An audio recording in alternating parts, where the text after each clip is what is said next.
From Pacifica, this is Democracy Now! I have now decided to recuse myself from any existing or future investigations of any matter relating in any way to the campaigns for President of the United States. Attorney General Jeff Sessions has recused himself from any investigation into the presidential campaign following reports he met twice with Russia's ambassador to the U.S. at a time when he was serving as both a senator and campaign surrogate for Donald Trump. We'll get response from Marcy Wheeler, an independent journalist who covers national security and civil liberties. Then we look at the Trump administration's plans to slash the power of the Environmental Protection Agency under its new head, Scott Pruitt.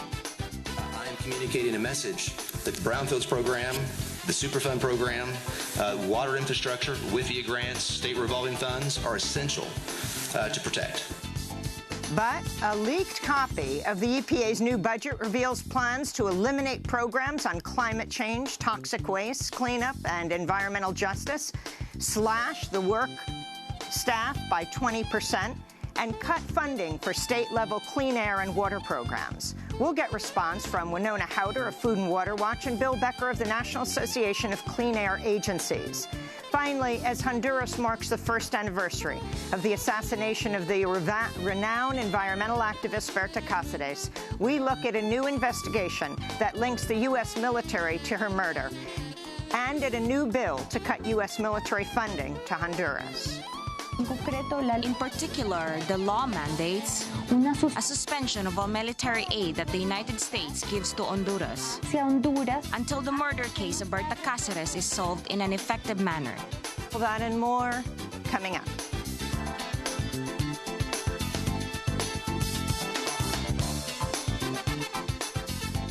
Welcome to Democracy Now!, democracynow.org, The War and Peace Report. I'm Amy Goodman.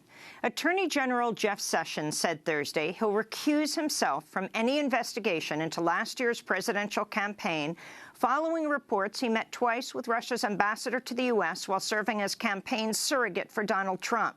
The revelation directly contradicts Sessions' sworn testimony to Congress in January that he did not meet any Russian officials in the run-up to November's election. In a hastily assembled news conference Thursday, Sessions called charges he lied under oath totally false and said he failed to mention the meetings with Ambassador Sergei Kislyak because the two did not discuss the campaign. I was taken aback a little bit about this brand new information, this allegation that surrogates, and I had been called a surrogate for Donald Trump, had been meeting continuously with Russian officials, and that's what it struck me very hard, and that's what I focused my answer on. And retrospect, if I should have slowed down and said, but I did meet one Russian official a couple of times. That would be the ambassador. Thank you all. Take care. Attorney General Sessions' decision to recuse himself came just hours after President Trump said calls for Sessions to resign amounted to a total witch hunt. Trump was questioned by reporters while touring a naval warship, the USS Gerald Ford, on Thursday. Mr. President, do you still have confidence in the Attorney General, sir? Total. Should Sessions recuse himself from investigations into your campaign in Russia? I don't think so at all. When did you first learn that Sessions spoke to the Russian ambassador? Did you know during the campaign? I don't think he should do that at all. When were you aware that he spoke to the Russian ambassador? I wasn't aware at all. Meanwhile, ABC News reported Thursday that Sessions used political funds from his senatorial re-election account to meet with Ambassador Kislyak on the sidelines of the RNC in July. There were growing calls Thursday for Sessions to resign and even to face prosecution. The ACLU demanded an investigation into whether Sessions committed perjury. And President George W. Bush's former ethics lawyer, Richard Painter, said, quote, misleading the Senate in sworn testimony about one's own contacts with the Russians is a good way to go to jail, unquote. On Capitol Hill, a chorus of Democratic lawmakers called for Sessions to step down, while demands grew for a special prosecutor to investigate allegations Russia interfered in the 2016 election on behalf of Donald Trump. Meanwhile, the New York Times reported Thursday that 2 other members of Donald Trump's inner circle met with Russia's ambassador ahead of the presidential inauguration. At the December meeting at Trump Tower in New York, where Trump's son-in-law and senior advisor Jared Kushner and former National Security Advisor Michael Flynn, who resigned last month following revelations he spoke by phone with the ambassador and discussed U.S. sanctions against Moscow. We'll have more on the widening scandal and allegations that Russia interfered in November's election after headlines. On Capitol Hill, Republican Senator Rand Paul's blasting his party's leadership for failing to make public a draft document of the Republican plan to replace the Affordable Care Act. Senator Paul brought a portable copy machine with him Thursday as he unsuccessfully searched the offices of the House of Representatives for a draft of the bill. At one point, Capitol Police barred Senator Paul from entering a room where the document was rumored to be. Senator Paul told reporters, quote, "We're here asking for a written copy of this because this should be an open and transparent process." In climate news, the top UN official tasked with tackling global warming says she was denied a visit with U.S. Secretary of State and former ExxonMobil CEO Rex Tillerson. Patricia Espinosa, head of the UN Framework Convention on Climate Change, is touring the U.S. and said Thursday her request for a meeting with Tillerson went unanswered. Meanwhile, the New York Times reports the White House is sharply divided over President Trump's campaign pledge to cancel the 2015 Paris Climate Accord. The Times cited unnamed officials who said Trump's chief strategist, Stephen Bannon, is pushing the U.S. to withdraw from the agreement entirely, while Trump's daughter Ivanka and Secretary of State Rex Tillerson are said to be calling for the U.S. to remain a signatory to the pact. In Washington, Rick Perry was sworn in as Secretary of Energy following a Senate confirmation vote earlier Thursday. 10 Democrats and Maine Independent Angus King joined 51 Republicans in confirming the former Texas Republican governor. In 2011, Perry famously attempted to propose abolishing the Department of Energy, but then couldn't even remember the name of the agency. Perry previously mocked climate scientists and has called global warming a hoax, but walked back those comments during confirmation hearings, saying some climate change is caused by man-made activity. Meanwhile, Dr. Ben Carson was sworn in Thursday as Secretary of Housing and Urban Development. Senate confirmation of the retired neurosurgeon and former Republican presidential candidate came on a vote of 58 to 41 earlier in the day. Dr. Carson has never been elected to any office and has no experience heading a government bureaucracy. The Indianapolis Star reports Vice President Mike Pence routinely conducted state business over a private email account while serving as governor of Indiana, and hackers broke into his emails. Pence used his AOL account to communicate with senior advisors on sensitive matters and homeland security issues. The move closely mirrored former Secretary of State Hillary Clinton's use of a private email server to conduct official business, a practice sharply criticized by Pence and other Republicans. This is then-Governor Mike Pence speaking on CBS's Face the Nation last October.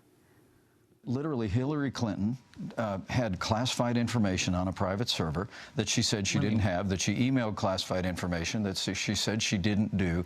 All of these things misrepresented, mishandling classified information, and then to conclude that she was simply extremely careless and there would be no recommending of charges. That, to me, is the kind of double standard that the American people are weary of. The Indianapolis Star reports Mike Pence's account was broken into by hackers who emailed the Pence contacts asking for money.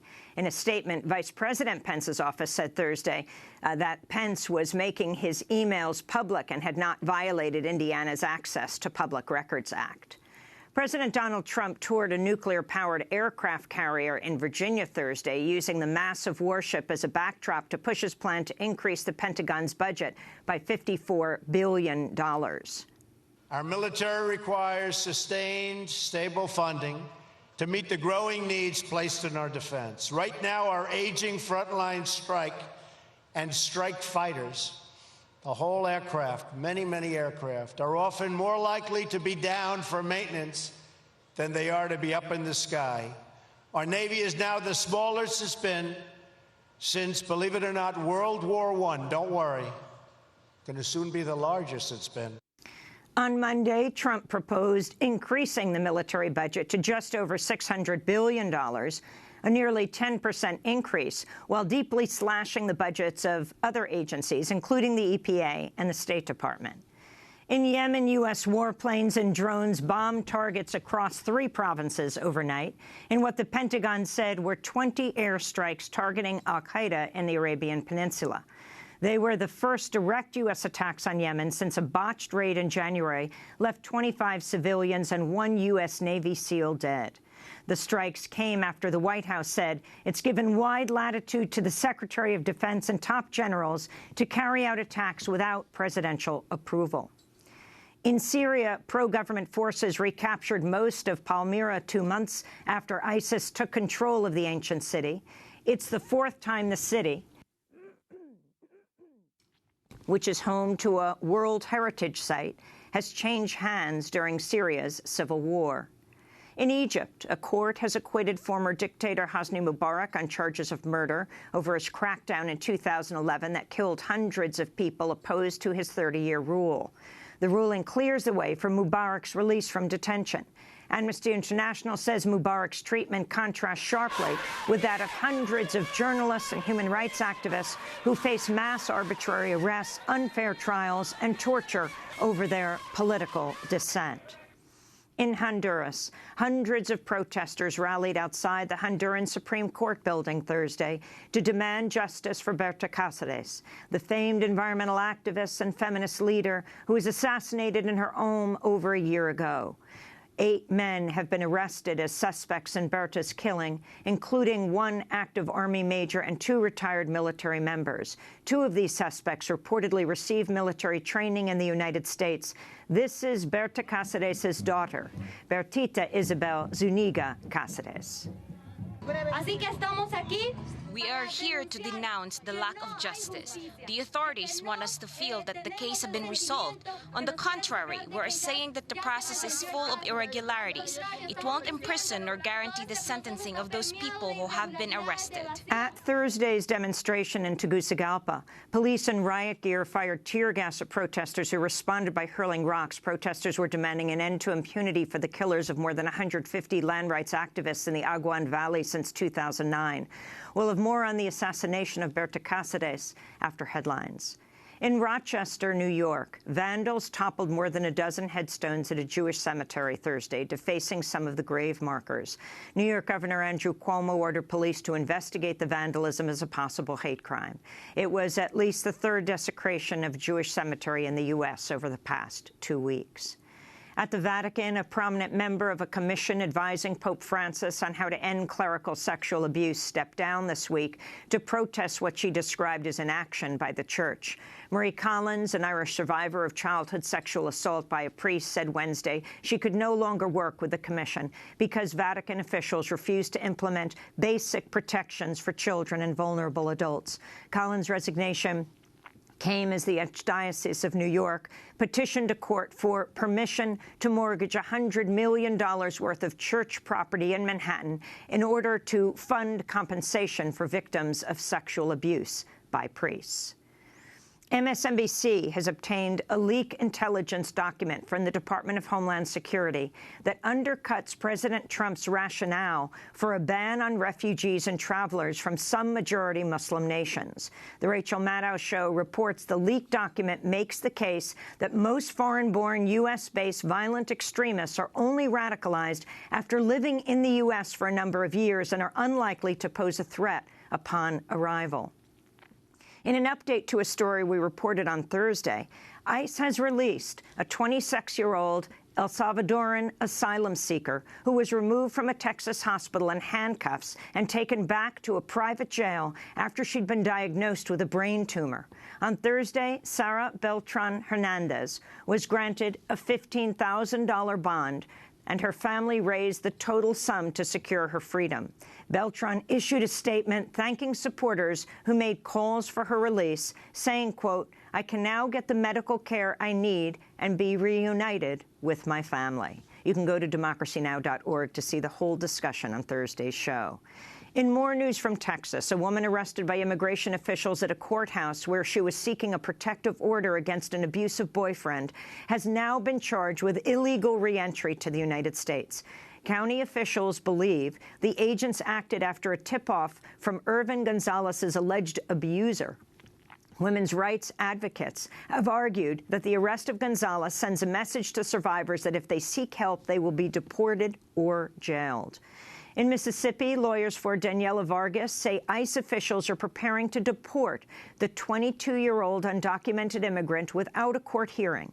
Vargas was arrested this week shortly after she spoke out publicly against a February immigration raid that saw her father and brother detained by ICE.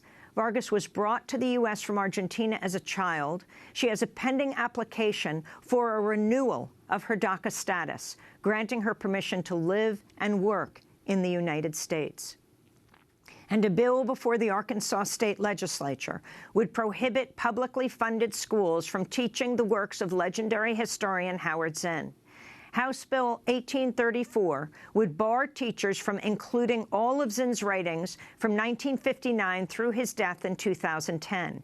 In 1980, Howard Zinn published his classic book, A People's History of the United States, which would go on to sell more than 1 million copies. The Arkansas bill is not the first attempt to censor Zinn's works. Indiana's governor attempted a similar measure in 2010 and 2011. Arizona lawmakers removed A People's History from schools in Tucson as part of the ban on Mexican-American studies. And those are some of the headlines. This is Democracy Now!, democracynow.org, The War and Peace Report. I'm Amy Goodman. Attorney General Jeff Sessions has recused himself from any investigation into last year's presidential campaign following reports he met twice with Russia's ambassador to the U.S. at a time when he was serving as both a senator and a campaign surrogate for Donald Trump.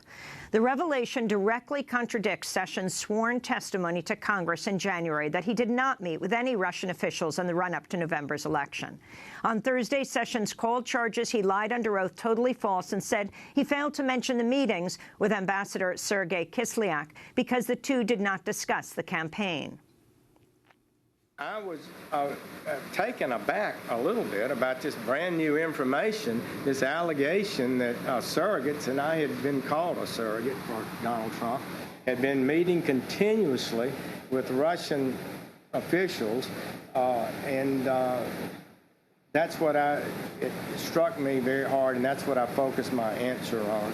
And retrospect, if I should have slowed down and said, but I did meet one Russian official a couple of times. That would be the ambassador. Thank you all. Take care. On Thursday night, Fox News host Tucker Carlson interviewed Jeff Sessions. I think I've performed exactly correctly for an Attorney General of the United States. Now, you were a foreign policy advisor. In fact, you're the chairman, I think, of the foreign policy advisors to now President Trump. In that capacity, do you remember conversations that you had as a campaign about Russia? And did you have any belief that they were putting their thumb on the scale, rooting for President Trump over Hillary Clinton? What were your conversations about Russia? I never had any conversations about, with the Russians about this campaign and putting them assisting in the campaign or anything like that.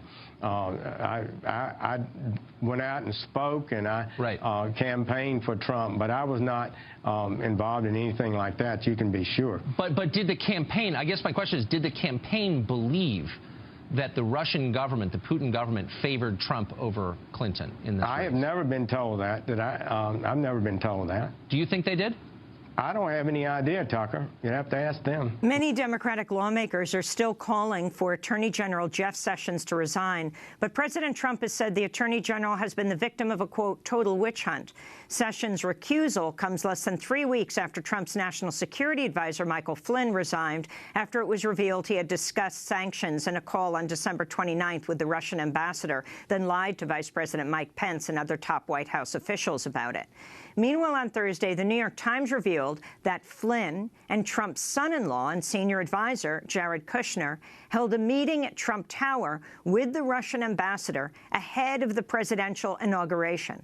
We're joined now by Marcy Wheeler, an independent journalist who covers national security and civil liberties. She runs the website emptywheel.net. Marcy, it's great to have you back with us. Can you talk about what you think is most significant in this whirlwind of allegations and now a recusal from Attorney General Jeff Sessions? As people think about it, it's helpful to think about the three things that we should be concerned about with Russia and Donald Trump. And the first is whether or not anybody on his campaign was involved in the hack of Hillary Clinton, whether or not they were kind of cooperating with the Russians. The second one is whether we know, and Trump was very open about his opening to Russia, his willingness to negotiate with Russia. The question is whether there was any kind of quid pro quo, whether there was any kind of inappropriate influence to get that outcome. And then the third is that Trump has these business associations going back decades with kind of shady businessmen who have ties to Russia. The question in there is, do those relationships risk posing undue influence on him going forward, possibly the bribery or some kind of coercion on policy. And all of these discussions about the meetings with the ambassador, and that's most of what we're talking about, Amy, is that over and over again, various Trump aides or campaign people or associates, what have you, met with the Russian ambassador to the United States. And that in and of itself is not suspect. People meet with ambassadors all the time. In fact, Mike McFaul, who was Obama's ambassador to Russia, keeps saying that. He's a hawk on Russia, but he keeps saying we should not make it criminal to meet with Russians. What's tricky here is Trump's people have gotten questions over and over again. Did you meet with X, Y, and Z? Did you meet with X, Y, and Z? And there's always, as there is with Attorney General Sessions, there's always this obfuscation about it. And that raises questions about whether those meetings with Ambassador Kislyak were on the up and up or whether there was something more going on. With regards to Sessions' recusal, it's a very narrow recusal. And there was some bad reporting on this yesterday. Everyone's like, well, he's recused on everything that has to do with X, Y, and Z. No, actually, all he said is that he's recusing from anything having to do with the elections. And so, for example, he's already been asked, would you recuse yourself from any ongoing investigation of Mike Flynn's discussions with Russia in the transition period? And he didn't answer that. And, laying out what I just did, that there are these questions of business associations, there are these questions of quid pro quo to change our policy towards Ukraine.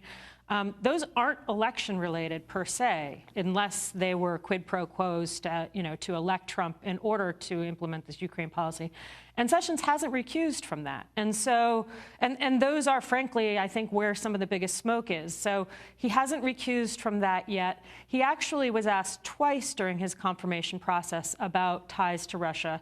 The one he addressed yesterday was a question in the hearing from Al Franken about whether he, as an election official, met with any Russians, which, as you pointed out, he actually did. Marcy, let's go to that clip from the confirmation hearing in January when then-Senator Jeff Sessions was asked by Minnesota Senator Al Franken whether he knew of contacts between Trump campaign officials and Russia's government.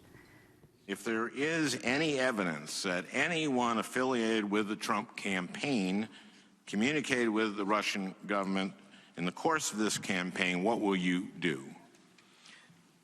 Senator Franken, I'm not aware of any of those activities. I have been called a surrogate at a time or two in that campaign, and I did not have communications with the Russians. So, as you were saying, Marcy, often it's not the underlying act, which wouldn't have been a terrible thing for him to say yes, but it's the cover-up. Right. And that he answered only that question, which, as you pointed out, in Cleveland, a bunch of Trump, there was an event for ambassadors, and a bunch of Trump's foreign policy people were involved. Some of them are the people about whom there are further allegations that are yet unproven of ongoing discussions with the Russians. The point is, a bunch of ambassadors in the room, Trump's people give their dog and pony show. Afterwards, there are some more conversations, maybe not substantive, but with respect to that is, at that time, the Republican Party was changing their platform to be more favorable to Russia. And so, again, was there something about those conversations that led the Trump campaign to change that platform? We don't know. Those are the questions that should be answered. Now, what about the Jared Kushner, Mike Flynn, who's now out as National Security Advisor, meeting in December at Trump Tower with the Russian ambassador? What is the significance of this? What is known at this time about this? The White House is putting out this information. Well, it's not clear that there is that much significance. There's being much made about the fact that Kislyak didn't come in through the front door of Trump Tower.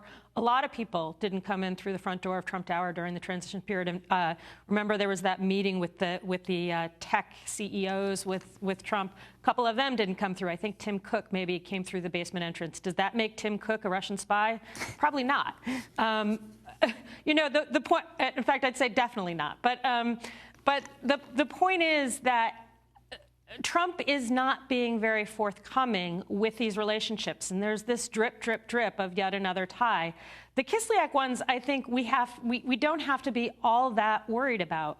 It is the job of the ambassador of any given country to wander around and have as many conversations, and frankly, to try and help out his country. The real questions have to do with whether there's any kind of quid pro quo for Trump to change. I mean, again, Trump ran on becoming more friendly to Russia. Trump, you know, you may disagree with the policy, but Trump was pretty open about being willing to negotiate on Ukraine, as distinct from Hillary Clinton, who was very much a hawk on it. He didn't hide that from voters. Presidents are allowed to shift and change our foreign policy, and Trump has done so in other ways that ought to invite scrutiny, for example, with one China policy, where there's been almost no attention, and there probably should be, because we know there were lots of conversations leading up to that. But the point is, though, that we need to have a way to get to these answers. Trump's people aren't giving it to us. Sessions, his recusal is only partial. And frankly, there are reasons to worry that the congressional inquiries, there's one in both the Senate and the House, rolled out one yesterday morning. Devin Nunes, in particular, who's the House Intelligence Chair, you know, clearly doesn't want to have an investigation into Donald Trump. He was a transition official. Richard Burr, head of the Senate Intelligence Committee, was on that same National Security Advisory Committee. And so what we need is to ensure that those three inquiries, the intelligence committees and the FBI, which is ongoing, that they are able to follow the evidence where they go. And we do have good reason to question whether we're in that position right now. I want to go to Jeff Sessions being interviewed by Tucker Carlson again last night on Fox News. So the president, whom you serve, has described these questions as a witch hunt and has said that we need to investigate the leaks that have led to this and to a bunch of these different stories. Do you agree with that? Well, we are having a lot of leaks today in Washington that I do believe are troubling. A lot of it would appear to be in violation of the law. And it's an unhealthy trend, and we've got to do better about it. I do believe every department needs to take a greater interest in maintaining proper security. Do you see this as a witch hunt? I don't think what was said about that meeting I had with the Russian ambassador was legitimate. I think it was hyped beyond reason, and I think it was unfair. I was glad to be able to address it today. That's Attorney General Sessions responding to Tucker Carlson, Marcy Wheeler. You know, the leaks are an interesting thing, and this is something that, again, Devin Nunes, House Intelligence Chair, is really pushing hard, because we're getting leaks of pretty sophisticated intelligence, even wiretap evidence. And, you know, there is a reason to be concerned that you can be picked up on a FISA wiretap and have the contents of it show up on the New York Times. That said, the way to stop the leaks, if you're the Trump administration, is to appear like you're not fighting this investigation tooth and nail, and they are. And again, you know, I'm not terrifically sympathetic with Jeff Sessions because he was asked twice, once in person and once actually in writing by Pat Leahy on an even broader question. And you know, if you're asked in writing, did you have any contacts with the Russians, and that's when you have aides to go through your paperwork and figure out what you did in Cleveland and figure out who's been in your office, and you say no, then you know, then there is reason to ask why you were not fully forthcoming in your confirmation hearing. I wanted to ask you about this other concern of a group of Democrats, the leadership on the House committee probing Russia's efforts to interfere with the U.S. election. People like Adam Schiff, the Senator Feinstein of California, are saying that the FBI is refusing to cooperate in handing information over. Very willing to talk about investigating Hillary Clinton and then saying a few days before the election, no, they weren't. But when it comes to this, what about this, Marcy Wheeler? The clash of an intelligence agency with Congress.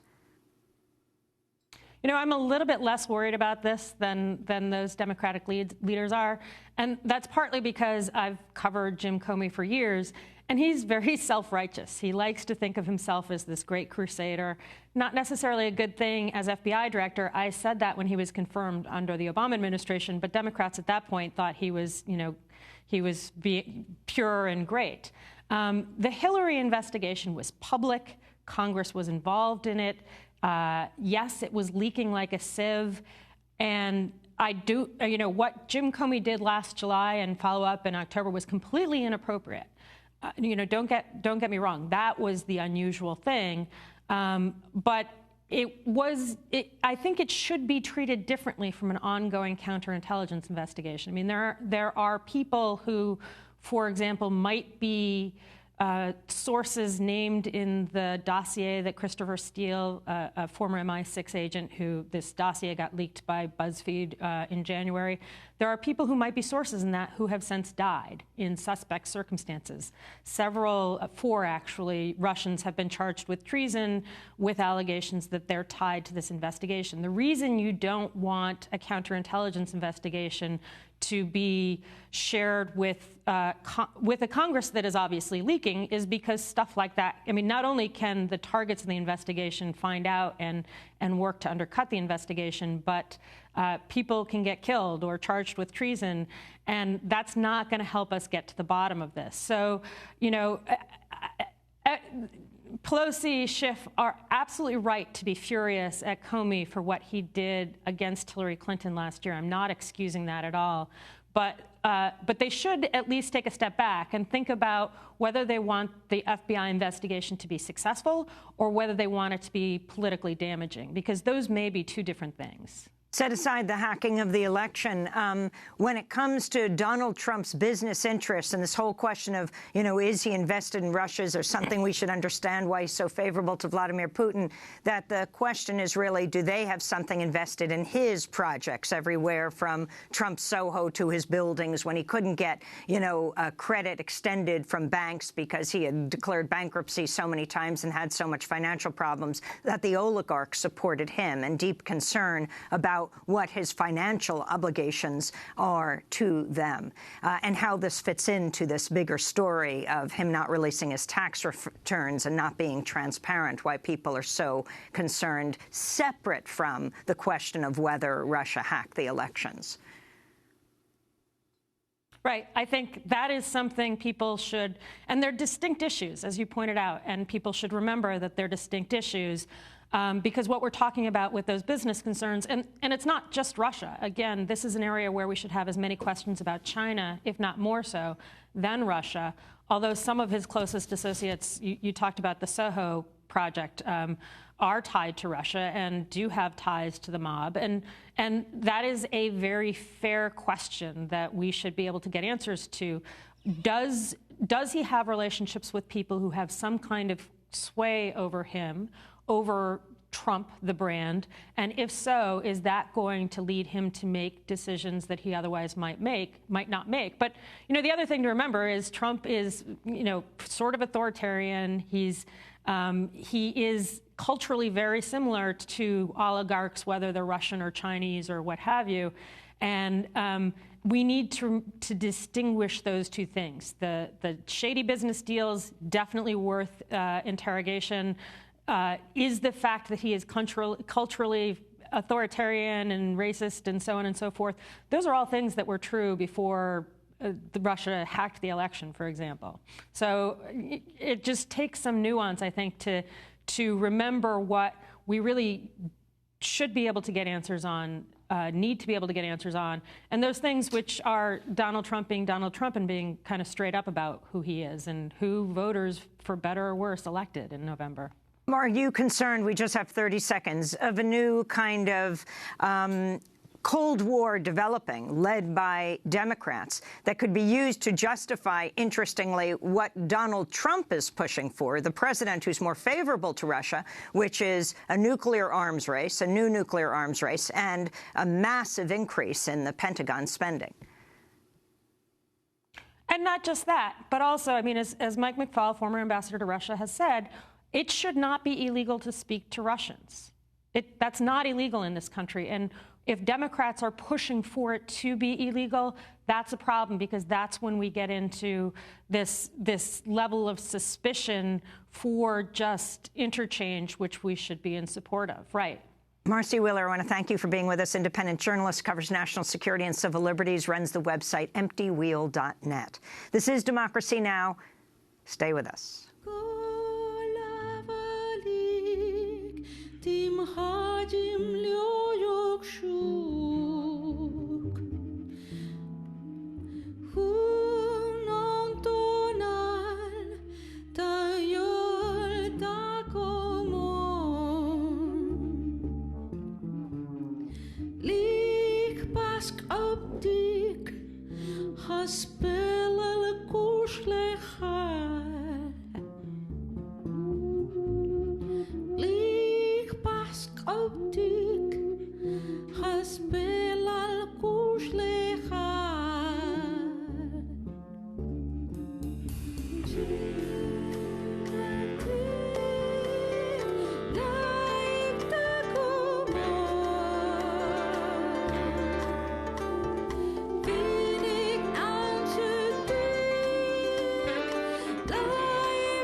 Afro-Yaqui Music Collective. This is Democracy Now!, democracynow.org, The War and Peace Report. I'm Amy Goodman. New details have emerged on the Trump administration's plans to slash the Environmental Protection Agency. According to a leaked copy of the EPA's 2018 budget, the agency's overall budget would be slashed by 25%. Staffing would be reduced by 20%, or by 3,000 jobs. The plan calls for the complete elimination of EPA programs on climate change, toxic waste cleanup, environmental justice, and funding for Native Alaskan villages. It would slash funding to states for clean air and water programs by 30%.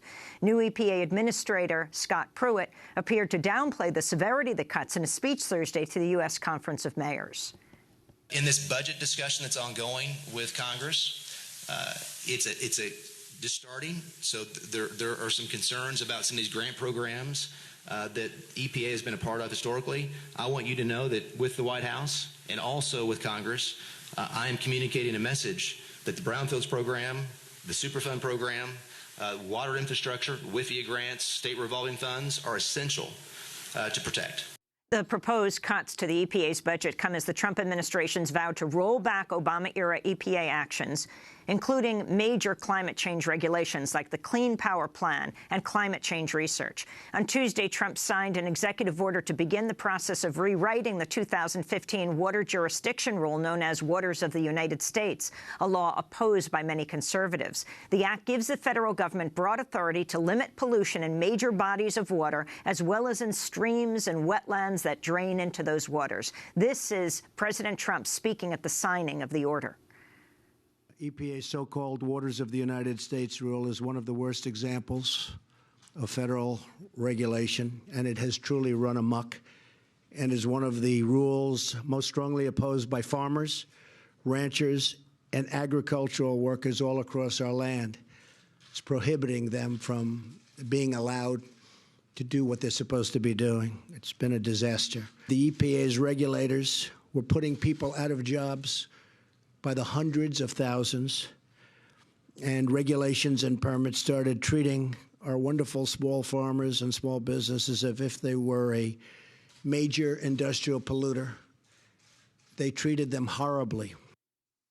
All of this comes as the White House continues to grapple with its position on the Paris Climate Agreement. Trump vowed on the campaign trail to back out of the Paris deal, a promise that senior advisor and climate change denier Steve Bannon is urging the president to keep.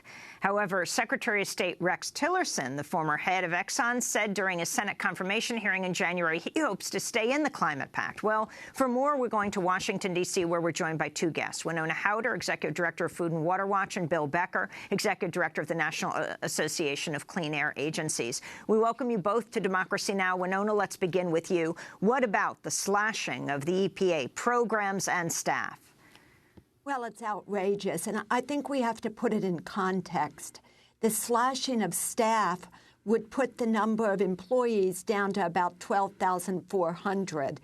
In 2010, there were 17,000 employees. So we've already seen sharp cuts of the EPA budget from $10 billion in 2010 to now it would be $6 billion. It also takes the number of EPA employees down to about 1985 levels. And we should be clear that 90% of EPA programs are run by state agencies.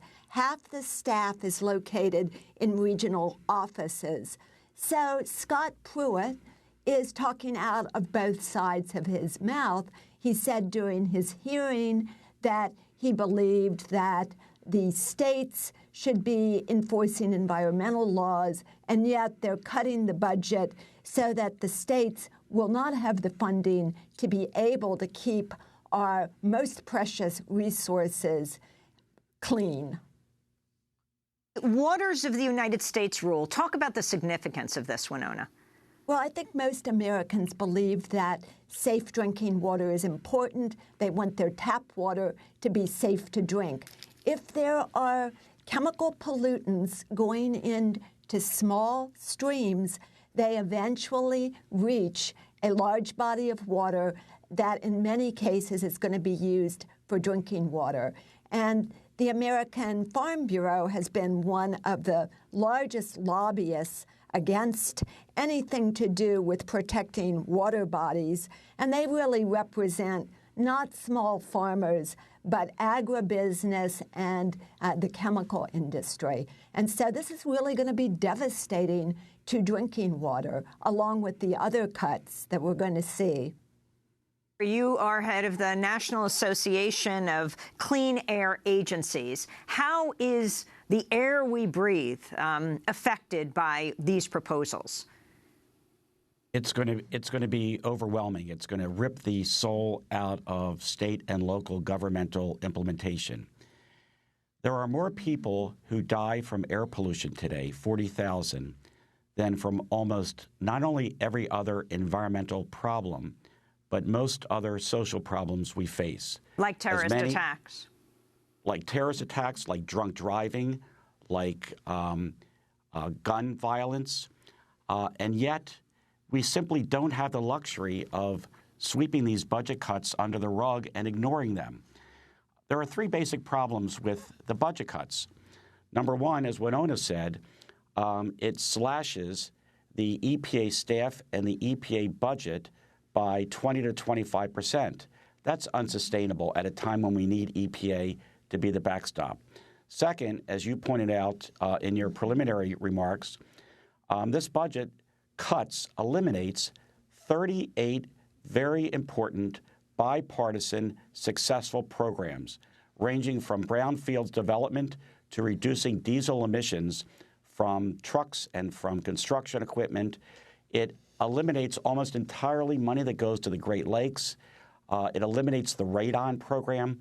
And finally, Winona was getting to this at a time when President Trump and Administrator Pruitt are saying, let's get regulation out of Washington, D.C., away from EPA, and give it to the states. In the same breath, they're cutting the federal grants to the states to do this work by 30 to 40%. That's unacceptable. And the bottom line, if these cuts go through, we can almost guarantee with certainty that there will be more premature deaths and more sicknesses throughout the country. And the public should be outraged at that. Winona Howder, this battle in the White House over whether to withdraw from the Paris Climate Accord, with Steve Bannon, the white supremacist, white nationalist senior advisor of President Trump on the one side, and interestingly, Rex Tillerson, the former CEO of ExxonMobil, Secretary of State now, on the other. Can you talk about this and this recent revelation of a film that ExxonMobil put out on climate change decades ago? We already know about their decades cover-up of their own research on the threat of climate change and human involvement in it. Well, first of all, I'm not too surprised to see the Trump administration talking out of both sides of their mouth. We know that Steve Bannon is strictly ideological, in fact, wants to destroy the environment and many of the people in it. Rex Tillerson, when he was CEO of Exxon, actually supported the Paris Agreement. The Paris Agreement did not have hard targets or sanctions. The most concrete thing in the agreement was to use measurements that each signatory would use, measurements that could be verified going forward. So Tillerson wants to have a seat at the table, as he said, and doesn't want to appear to be as strident internationally. But we should be clear that we need to do a lot more than be one of the signatories to the Paris Agreement. And of course, there's now some talk that Congress would actually make it a treaty and there would have to be a vote in Congress, which is nonsense since it isn't actually a treaty. Now, as far as the Shell film from 1991. 1991. Yeah, I'm sorry, 1991, Climate of Concern, it laid out many of the problems that we see today: climate refugees, famine, the erratic weather.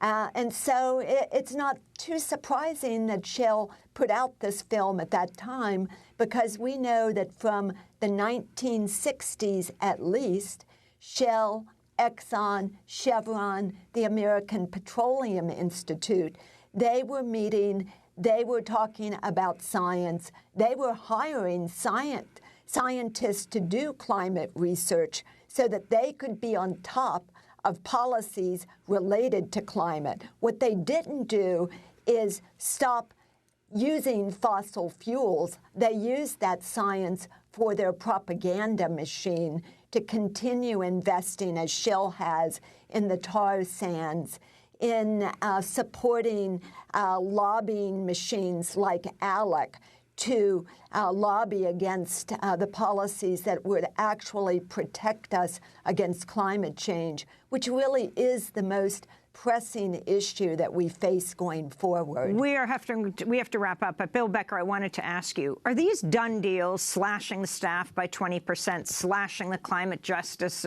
area of EPA and all the other issues that we've been talking about? Is this a done deal? Does the public have any involvement?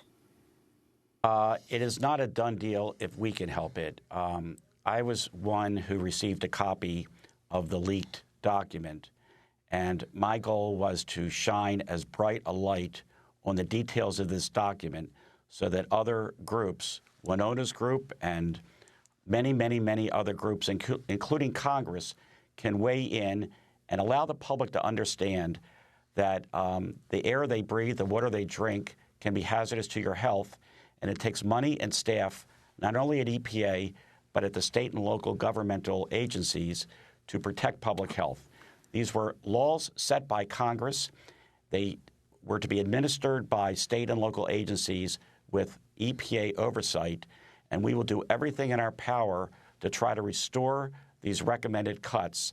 And fortunately, we've already heard from some congressmen and senators, Republicans included, that these cuts simply in many instances, are not sustainable, and we're going to work to make sure that they're not going to be cut. And we'll link to that document at democracynow.org. Bill Becker, National Association of Clean Air Agencies Executive Director, and Winona Howder, Head of Food and Water Watch. Thanks so much for joining us. When we come back, it's the first anniversary of the assassination of the great environmentalist Berta Cáceres. We'll go to London to talk about what is known about her assassins. Stay with us. Tu hermana, tu hija, Tamara, Pamela o Valentina. Yo puedo ser tu gran amiga, incluso tu compañera de vida. Yo puedo ser tu gran aliada, la que aconseja y la que apaña. Yo puedo ser cualquiera de todas, depende de cómo tú me apodas. Pero no voy a ser la que obedece, porque mi cuerpo me pertenece. Yo decido de mi tiempo, como quiero y donde quiero. Independiente yo nací, independiente decidí. Yo no camino detrás de ti, yo camino de la para ti.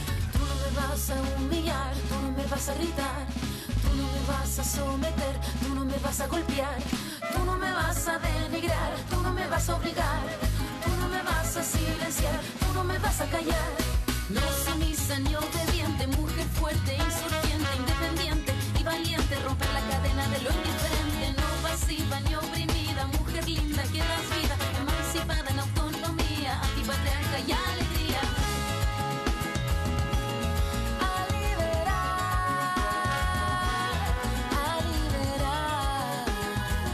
Anti-Patriarchy by Anna Tijot here on Democracy Now! To see our interview and performance of Anna Tijot on Democracy Now!, go to democracynow.org. Yes, this is Democracy Now! I'm Amy Goodman. We end today's show by remembering the renowned Honduran environmental activist Berta Cáceres, who was assassinated a year ago in her home in La Esperanza, Honduras, just before midnight, March 2nd, 2016.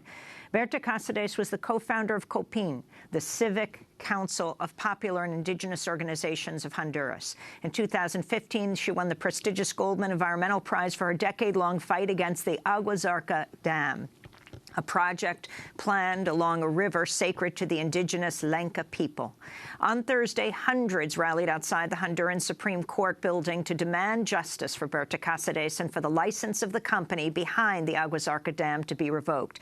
8 men have been arrested as suspects in Berta's killing, including one active Army major and 2 retired military members. 2 of the suspects reportedly received military training in the United States. Also Thursday, here in Washington, D.C., Georgia Congressman Hank Johnson reintroduced the Berta Cáceres Human Rights in Honduras Act, which seeks to withhold U.S. military aid to Honduras until the Honduran government addresses human rights violations by its police and security forces. We're turning now to a new investigation that reveals further ties between Berta Cáceres' killing, Honduran military intelligence, and the United States. Joining us from London is Nina Lakhani, a freelance journalist who's been based in Mexico and Central America for the last 4 years. Her piece in The Guardian is headlined, Berta Cáceres' court papers show murder suspects' links to U.S.-trained elite troops. Nina, welcome to Democracy Now! What are those links? So the US over the last decade or so has really focused a lot of its military training in Central America on special forces. We know that over a period of, I think, 5 years, 2008 to 2014, the US went 21 times to Honduras to train their special forces.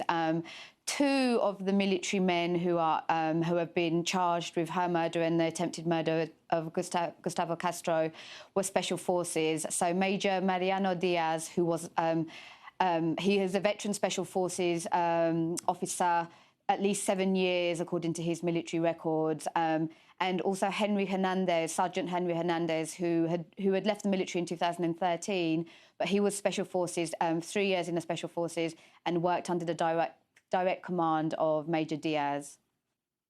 And what about Douglas Giovanni Bustillo? Bustillo, he did receive some training just before, as a cadet, I believe, just before he finished his initial military training. Both him and Diaz, who entered the military together, both went to the US to receive training courses. Bustillo was he did some early training in the School of Americas, I think back in 1997 it was. So talk about the evidence that you've seen, from text messages to phone calls, and if you can recreate for us what you think took place.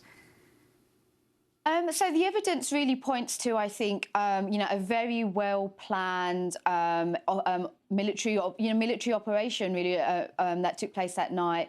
What we know from witnesses is that there is a police and military checkpoint as you come into Esperanza. And that night, many witnesses have told me and other investigators that there was no one there that night. There was no one at the base that night. We know from phone records and we know from testimony that Hernandez and Bustillo, who knew each other from working in private security, so they in the months leading up to Bertha's assassination, had been working together in private security. We know that they were in La Esperanza at least 3 times in the weeks leading up to her murder, the way that at least 4 people were there that night. Hernandez admits to being there, and at least 3 other civilians who have been accused of the murder are placed at her house because of telephone analysis. They went in, they knew what they were doing, they knew where they were going. All the evidence points to that. The house, inside and out, had been under surveillance, that they'd been there several times. Her house was sort of set back from the main gate. It was a guarded entrance. It was a private community. There was a guard there that night who, it's very likely they had communication with him. I'd met with him before because they came in. It was very dark. It's an isolated place. They went in. They knew where the door was. They knew where she would be sleeping. So the evidence points to that. That her house and the area surrounding it had been surveyed, had been studied beforehand. And all of that points to really like a military type operation. Hernandez is one military person that is placed there that night. Like I say, he was special forces. He had worked under Diaz, and he was a highly he'd been a decorated sniper. It's not clear whether he pulled the trigger that night at all, but it would appear that he was in charge of the operation on the night. And why would they want? He was a low level military officer. He only rose to the rank of sergeant. Nina, why would they want Berta Cáceres dead in this last minute we have? I don't think the people under arrest probably did. She was, the context of Bertha's death, that she was the most well-known activist, not only in Honduras, but probably in Americas at the time of her murder. None of the individuals who were under arrest, none of the 8 had anything personal to gain from her being killed, and the idea that someone of her, someone celebrated as her, could be murdered without, at least the implicit knowledge of people higher up in the armed forces or even the government and the company, I think is highly improbable. None of the 8 who are under arrest had anything personal to gain. But the government, and has the U.S. been held accountable? No. I mean, I think the U.S. wouldn't. I don't think the U.S. government would, wouldn't admit to bear any responsibility to Bertha's assassination. I think it's important to remember I interviewed her in 2013, just around the elections, and she was publicly denouncing the fact that she had been told and had been made aware that her name appeared at the top of a military hit list in which I think there were 16 other activists. She was one of 16 activists. She was telling people this. She publicly denounced. We're going to continue this conversation after the broadcast, and we'll post it online. Nina Lakhani, thanks so much for joining us. We have a social media full-time fellowship. Check our website. I'm Amy Goodman. Thanks for joining us.